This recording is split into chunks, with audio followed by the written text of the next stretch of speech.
I will talk about how can you disable news and tips notifications on your uh, Dailymotion app. So you just follow this ways, then it's going to work with you. All you have to do, just go down, click in this sign down here.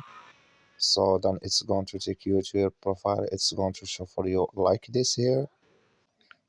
So then you go here above this sign, click on it. Then it's going to show for you a list like this. You click here on settings here.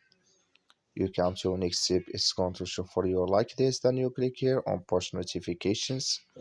You click here on push notifications here. Then you click here on go to settings. So then you just waiting to open with you like this. Click here on notification categories here. Then you come here to news and tips here. Click in this sign or this color, like you say color, it's gone. That's my news and tips notifications disabled with us now.